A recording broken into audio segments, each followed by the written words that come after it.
Hello friends, welcome back to JB education point. তো শুরু করছে আজকে একটি নতুন ক্লাস নিয়ে। আর আজকের ক্লাসে খুবই গুরুত্বপূর্ণ প্রশ্নোত্তর নিয়ে আলোচনা করব। প্রত্যেকের ক্লাসটি মনোযোগ সহকারে দেখবে, কোনো প্রকার স্কিপ না করে অবশ্যই শেষ পর্যন্ত দেখবে। তো চলো শুরু করা যাক আজকের ক্লাসটি। আজকের ক্লাসের প্রথম প্রশ্ন যেটি রয়েছে সেটা দেখে নাও। শিক্ষা সংক্রান্ত ধারণাকে সমন্বয় শিক্ষা বা ইন্টিগ্রেটেড এডুকেশন নামে অবহিত করেছেন কে? অপশন আছে মহাত্মা গান্ধী, ঋষি অরবিন্দ, রবীন্দ্রনাথ ঠাকুর আর জিডি কৃষ্ণমূর্তি। এই প্রশ্নের সঠিক উত্তর হবে অপশন বি, ঋষি অরবিন্দ। ঋষি অরবিন্দ শিক্ষা সম্পর্কে তিনি বলেছেন, শিক্ষা হলো চরিত্র গঠন এবং ধার্মিক জীবনযাপনের উপায়। তার এই শিক্ষা সংক্রান্ত ধারণাকে সমন্বয় শিক্ষা বা ইন্টিগ্রেটেড এডুকেশন নামে অভিহিত করেছেন তিনি। পরে 2 নম্বর প্রশ্ন। এই প্রশ্নে এ স্তম্ভ বি স্তম্ভ দুটি স্তম্ভে ভাগ করা আছে। এ স্তম্ভে দেওয়া আছে কয়েকটা আইন আর বি স্তম্ভে দেওয়া আছে কয়েকটা ধারা। তো কোন ধারা কোন আইনের সঙ্গে যাচ্ছে সেটা মিলাতে হবে। 14 থেকে 18 নম্বর ধারা এটি যাচ্ছে সাম্যের অধিকারের সঙ্গে। 19 থেকে 22 নম্বর ধারা যেটি আছে সেটি হচ্ছে স্বাধীনতার অধিকার। 23 থেকে 24 নম্বর ধারায় আছে শোষণের বিরুদ্ধে অধিকার। 25 থেকে 8 ধারায় যেটি আছে ধর্মীয় স্বাধীনতার অধিকার। তাহলে এই প্রশ্নের সঠিক উত্তরটি হবে অপশন এ। এর সঙ্গে যাচ্ছে 4, বি এর সঙ্গে 3, সি এর সঙ্গে 2 আর ডি এর সঙ্গে 1।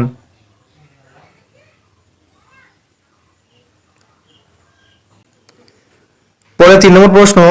জাস্টিস ভার্মা কমিটি রিপোর্ট কত সালে প্রকাশিত হয়? অপশন আছে 2012 সালে, 2010 সালে, 2009 সালে, 2011 সালে। এই প্রশ্নের সঠিক উত্তর হবে অপশন এ, 2012 সালে জাস্টিস ভার্মা কমিটি রিপোর্ট প্রকাশিত হয়। ভারতের শিক্ষা ব্যবস্থার সংস্কারের উপর দৃষ্টিভঙ্গি দিতে এই ভার্মা কমিটি নিয়োজিত করা হয়।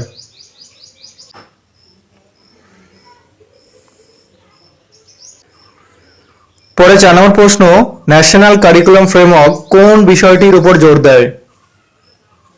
অপশন এতে আছে প্রতিটি শিশুর প্রাথমিক শিক্ষার অধিকার রয়েছে। অপশন বি, প্রাথমিক শিক্ষার ক্ষেত্রে মাতৃভাষার ব্যবহার। অপশন সি, সুবিধাবঞ্চিত গোষ্ঠীর জন্য বিশেষ বিধান দেওয়া। অপশন ডি, 6 থেকে 12 বছর বয়সী শিশুদের বিনামূল্যে ও বাধ্যতামূলক শিক্ষা দেওয়া। ন্যাশনাল কারিকুলাম ফ্রেমওয়ার্ক এর সংক্ষিপ্ত নাম হচ্ছে এনসিএফ।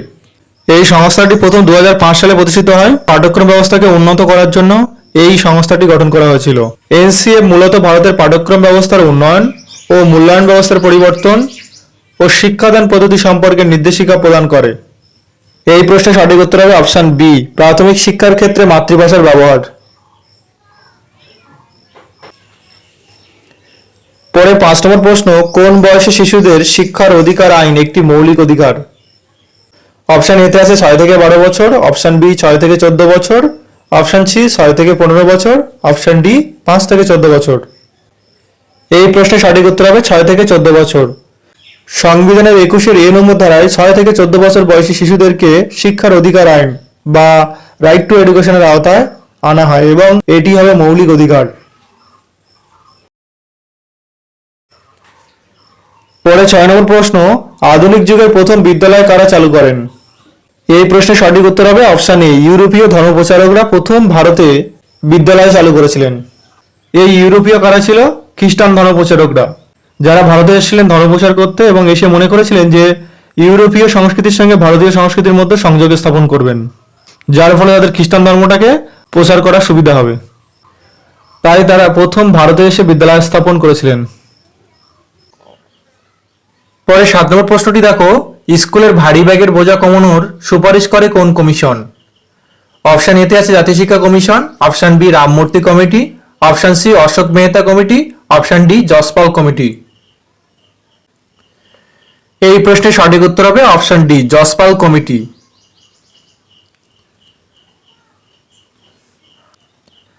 পরে 8 নম্বর প্রশ্নটি দেখো। মনোবিদ ফ্রয়েড মানুষের আচরণ বোঝার জন্য কোন পদ্ধতিটি প্রতিষ্ঠা করেছেন?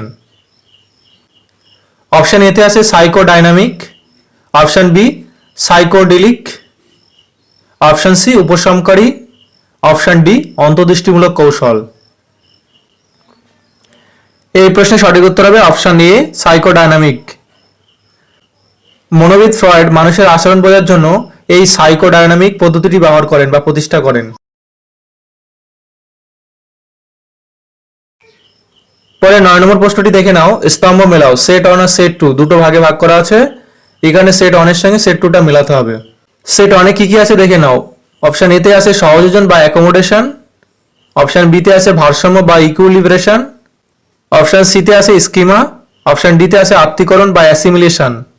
অ্যাসিমিলেশনটা সেট 2 এর কোনটার সঙ্গে মিলবে? অপশন 2 দেখো এখানে রয়েছে নতুন তথ্যকে বিদ্যমান তথ্যের সাথে মেলানো, অর্থাৎ আত্তীকরণ মানে নতুন কিছু আয়ত্ত করা। শিক্ষার্থীরা সবসময় নতুন কিছুকে শেখে বা আয়ত্ত করে, তাহলে সেট 1 এর আত্তীকরণের সঙ্গে যাচ্ছে সেট 2 এর অপশন 2। আর সেট 1 এর অপশন সি তে যে স্কিমা রয়েছে, স্কিমাটা সবাই জানো নতুন অভিজ্ঞতা অর্জন করা, তাহলে সেট 2 এর 1 এর সঙ্গে যাচ্ছে। তাহলে দুটো অপশন আগে মিলিয়ে নিই, তারপরে দেখছি কোনটার সঙ্গে পড়ছে। সি এর সঙ্গে 1 রয়েছে অপশন এ, অপশন বি আর অপশন ডি, তাহলে সিটা এলিমিনেট হয়ে যাচ্ছে। আর আত্তীকরণটা কিসের সঙ্গে যাচ্ছে? অপশন ডি এর সঙ্গে যাচ্ছে 2, তাহলে অপশন বিটা পড়ে থাকছে আর বাদ বাকি এলিমিনেট হয়ে যাচ্ছে। সেট 2 এর অপশন 4 রয়েছে অপ্রাসঙ্গিক বিষয়কে পরিবর্তন করা, তাহলে এটার সঙ্গে অ্যাকোমোডেশনটা যায়, কারণ অ্যাকোমোডেশন মানে সহযোজন বা সংযোজন, আর সহযোজন ও সংযোজন করতে গেলে অপ্রাসঙ্গিক বিষয়গুলোকে বাদ দিতে হয়। তাহলে এর সঙ্গে 4 যাচ্ছে, তো এর সঙ্গে 4 কোথায় আছে? অপশন বি তেও আছে, অপশন সি তেও আছে। তো আমরা এখানে অপশন সি তো অলরেডি এলিমিনেট হয়ে গেছে, তাহলে অপশন বি হবে এই প্রশ্নের সঠিক উত্তর। তাহলে প্রশ্নের উত্তরটা একবার ফ্রেশ ভাবে মেলানোর চেষ্টা করি।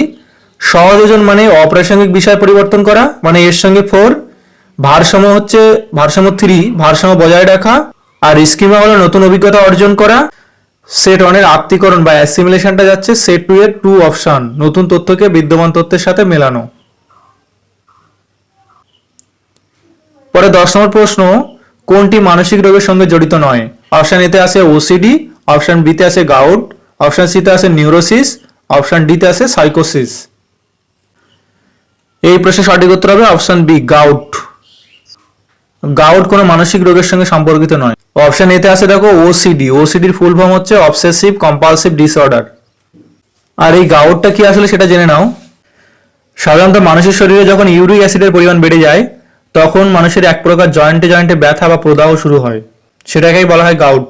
তাই গাউট যেহেতু জয়েন্টের যন্ত্রণা, তাই এটাকে কোনোভাবে মানসিক রোগের সঙ্গে তুলনা করা যায় না। পরে 11 নম্বর প্রশ্ন, স্কুল জোট বা স্কুল কমপ্লেক্সের সুপারিশ করে কোন কমিশন? অপশন এতে আছে কোটারি কমিশন, অপশন বিতে আছে মোদালিয়ার কমিশন, অপশন সিতে আছে বিশ্ববিদ্যালয় শিক্ষা কমিশন, আর অপশন ডিতে আছে হান্টার কমিশন। এই প্রশ্নের সঠিক উত্তর হবে অপশন এ কোটারি কমিশন। স্কুল জোট বা স্কুল কমপ্লেক্সে সুপারিশ করেন কোটারি কমিশন।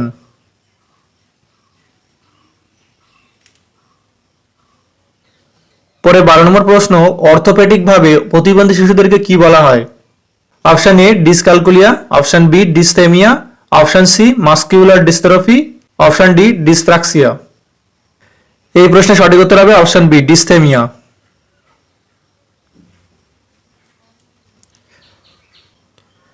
পরে 13 নম্বর প্রশ্ন, 2 বছরের বিএড প্রোগ্রাম কত সালে শুরু হয়?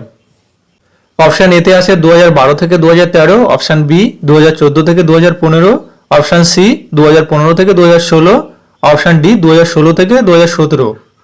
দেখো তোমাদের একটা বিষয় বলে রাখি, যে প্রশ্নগুলোর সমাধান আজকে তোমাদের করাচ্ছি ক্লাসে, সেই প্রশ্নগুলি কখনো কোনো না কোনো সময় কোনো পরীক্ষায় এসেছিল, সেই প্রশ্নগুলি সমাধান করাচ্ছি। তাই প্রতিটি প্রশ্নের সমাধান অবশ্যই মনোযোগ সহকারে বুঝে নেওয়ার চেষ্টা করো। এই 13 নম্বর প্রশ্নের উত্তর হবে অপশন সি 2015 থেকে 16 সালে। তাহলে 2 বছরের বিএড প্রোগ্রাম চালু হয়েছে 2015 থেকে 16 সালে। পরে 14 নম্বর প্রশ্ন, অবরোহী পদ্ধতি বা ডিডাকটিভ মেথড ব্যবহার করা হয়? অপশন এ সক্রিয় গবেষণা বা অ্যাকশন রিসার্চ, অপশন বি গুণগত গবেষণা বা কোয়ালিটেটিভ রিসার্চ, অপশন সি পরিমাণগত গবেষণা বা কোয়ান্টিটেটিভ রিসার্চ, অপশন ডি প্রয়োগমূলক গবেষণা বা অ্যাপ্লাইড রিসার্চ। এই প্রশ্নের সঠিক উত্তর হবে অপশন সি পরিমাণগত গবেষণা বা কোয়ান্টিটেটিভ রিসার্চ। অবরোহী পদ্ধতি বা ডিডাকটিভ মেথড, এই পদ্ধতিতে সাধারণ থেকে বিশেষের দিকে যায়।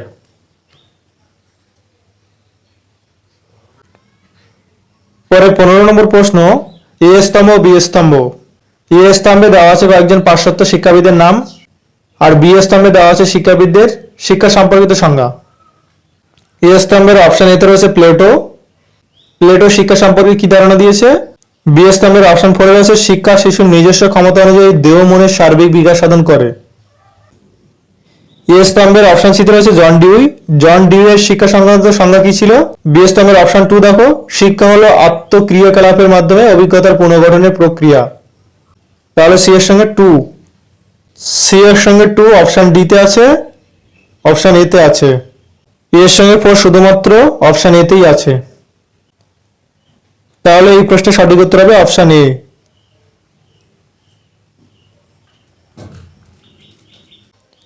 পরে 16 নম্বর প্রশ্ন, ভাববাদ দর্শনের শিক্ষা পদ্ধতি হলো নিম্নের কোনটি? অপশন এ আছে অবরোহী পদ্ধতি, অপশন বি অনুসন্ধানমূলক পদ্ধতি, অপশন সি আরোহী পদ্ধতি, অপশন ডি পরীক্ষামূলক পদ্ধতি। এই প্রশ্নের সঠিক উত্তর হবে অপশন সি আরোহী পদ্ধতি বা ইন্ডাকটিভ মেথড। ভাববাদ দর্শন অনুযায়ী শিক্ষা পদ্ধতি হবে আরোহী পদ্ধতি। এই আরোহী পদ্ধতি বা ইন্ডাকটিভ মেথডটা আসলে কি? উদাহরণ থেকে ধীরে ধীরে সূত্রের দিকে যাওয়া। উদাহরণ থেকে সূত্রের দিকে যাওয়া, সেগুলো কিসে ব্যবহার করা হয়? গণিত, ব্যাকরণ, বিজ্ঞান, এগুলিতে এই আরোহী পদ্ধতির প্রচলন রয়েছে।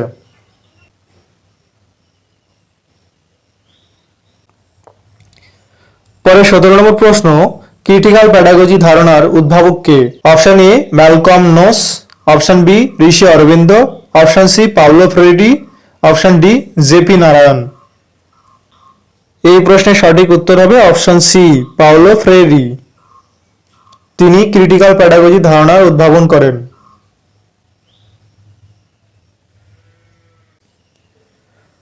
পরে 18 নম্বর প্রশ্ন, ব্রুনার প্রদত্ত স্তরগুলি ক্রমানুসারে সাজাও।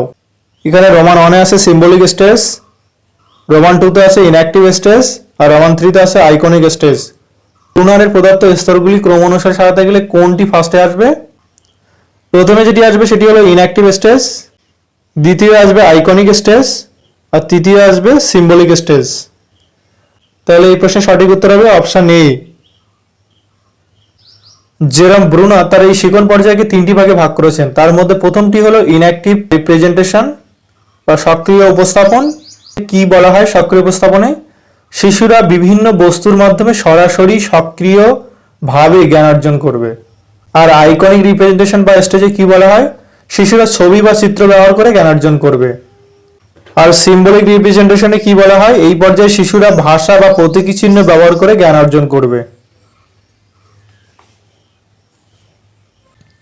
পরে 19 নম্বর প্রশ্ন, শিক্ষার্থী যা কিছু শেখে তাই হলো পাঠ্যক্রম। উক্তিটি কি করেন? Option A John Locke, option B John Dewey, option C মনোবিদ পেইনি, অপশন ডি মনোবিদ হর্ন।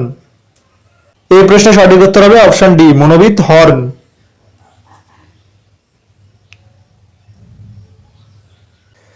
আজকে ক্লাসের লাস্ট প্রশ্ন বা 20 নম্বর প্রশ্ন যেটি রয়েছে, স্তম্ভ মেলাও। এ স্তম্ভ আর বি স্তম্ভ দুটি স্তম্ভে ভাগ করা রয়েছে, এই স্তম্ভগুলোকে মেলাতে হবে।